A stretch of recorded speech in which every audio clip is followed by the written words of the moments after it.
John Mulaney and his wife have split up. I was going to talk about this because have you also seen that he's potentially dating someone else? Yeah, I don't know who Olivia Munn is. Am I allowed to say that? I think you're allowed to say that.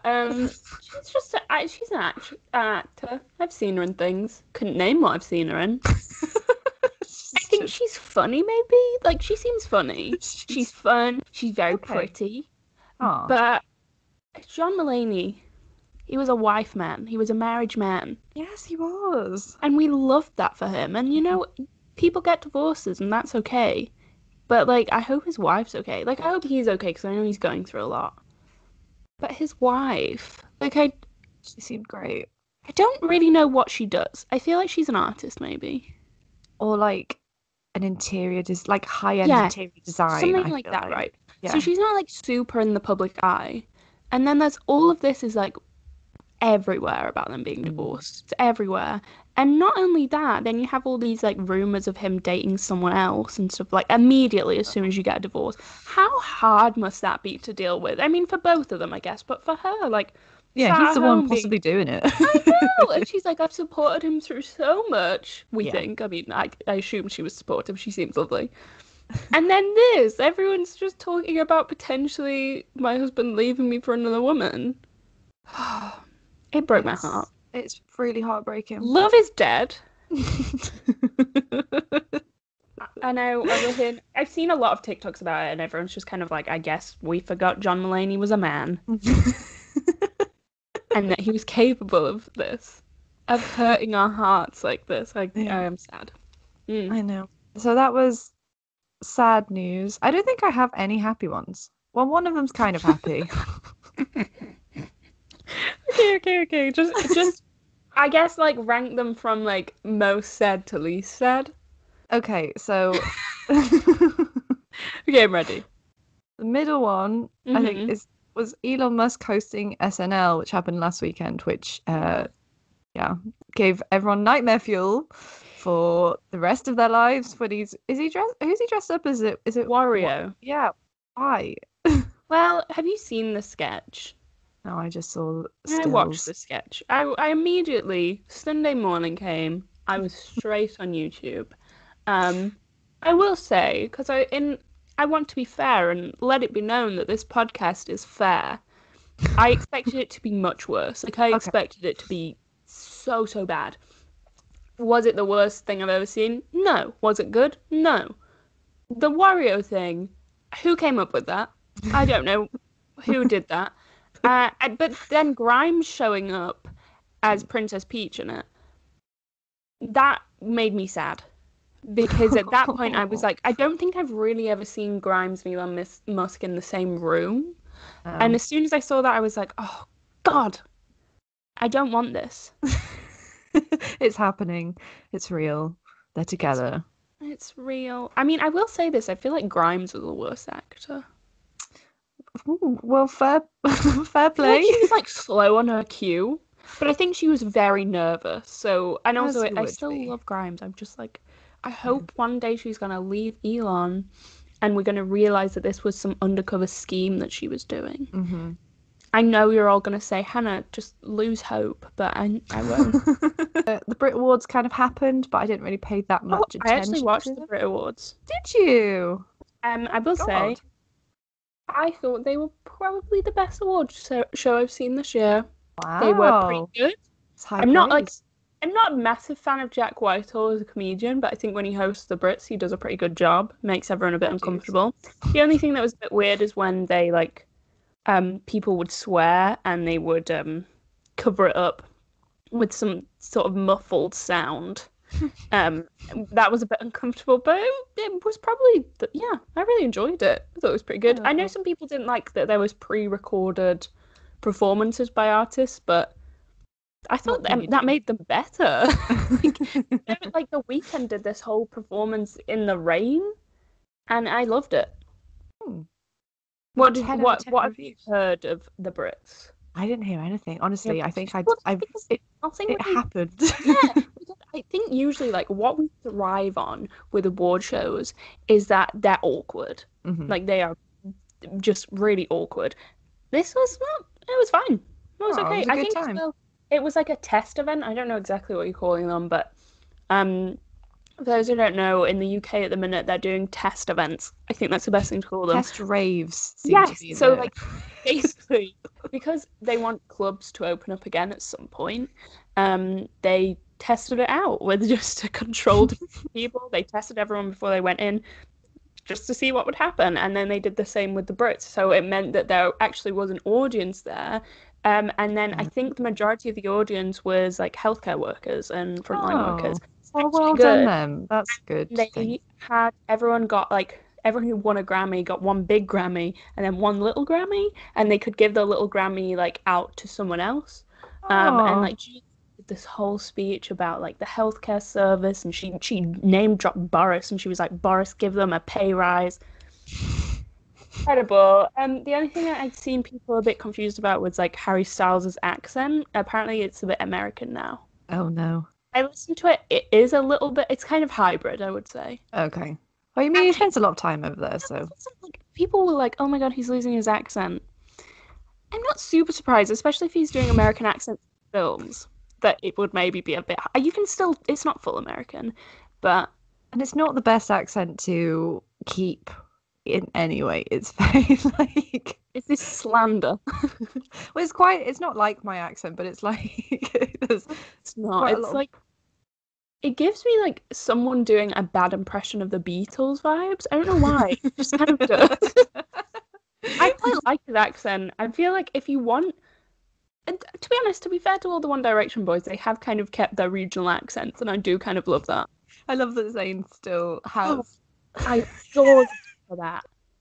Just the strongest Northern accent. I absolutely love that, and I will go to my grave living that. If that boy ever comes at me with a slightly American accent, I'll go, get back to Yorkshire.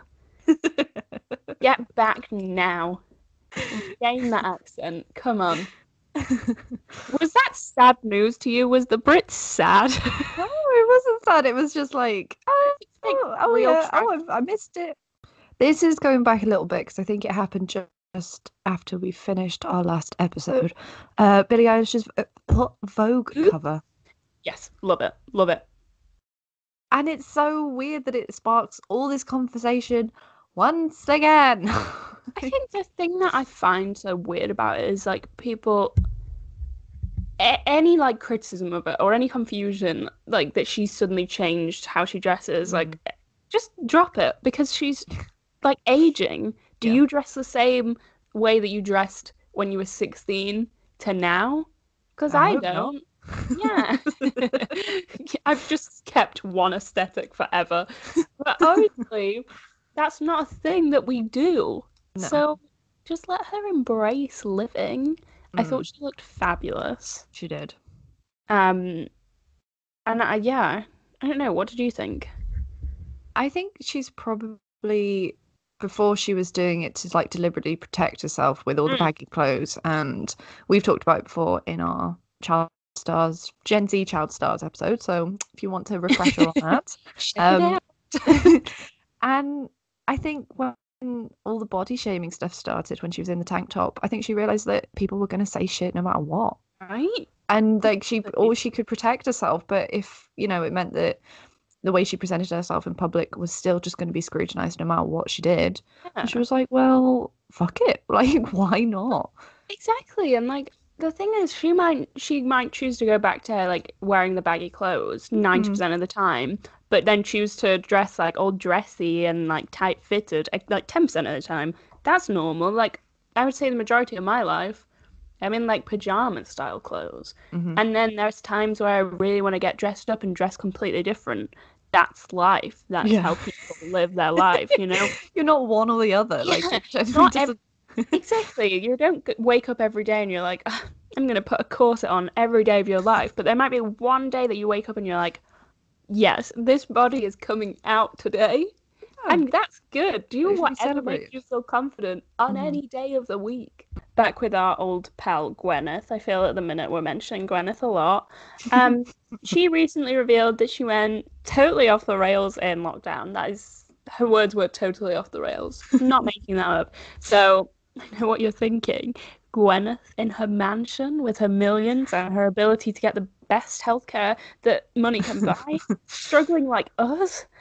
Oh, she's so down to earth. But her version of going off the rails was 2 glasses of alcohol in the evening. No. Bread and Oh. pasta. Oh, Gwyneth. Which is... Life is about so much more. Like, why are you restricting yourself like this? Like, they're the best things about bread and pasta. That's why I eat every day. Like, can we lose the narrative? Unless you have some sort of intolerance to things in bread and pasta, that's fine. You can't do anything about that. But if you don't, like, just can we lose the thought process of like carbs means bad? Yeah.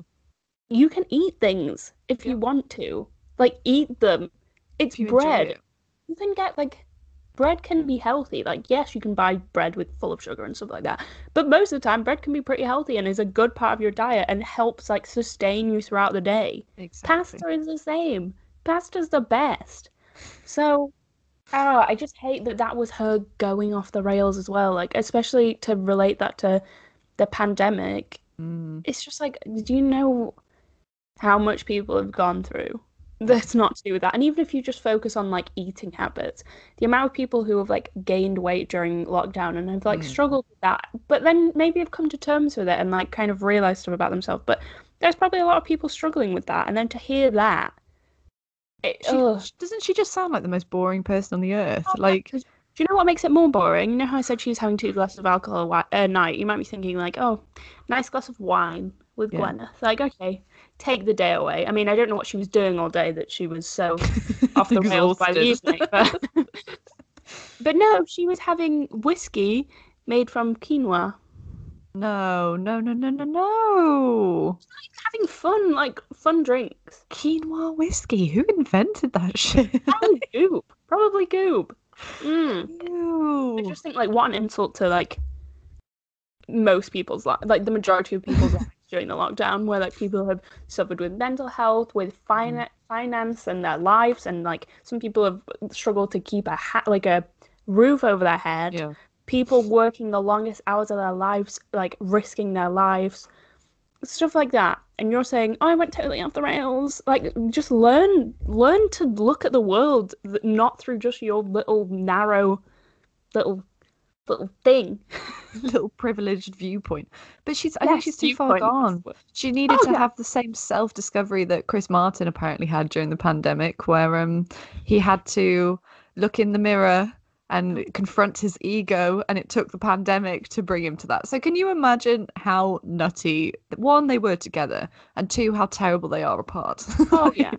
I just think there's, like, the pandemic is terrible in so many ways. But the one thing that it's probably good for is letting us realize how terrible some celebrities are and how, like... Most celebrities are. Yeah, how, like, not down to earth they are, you know? Yeah. Just privileged.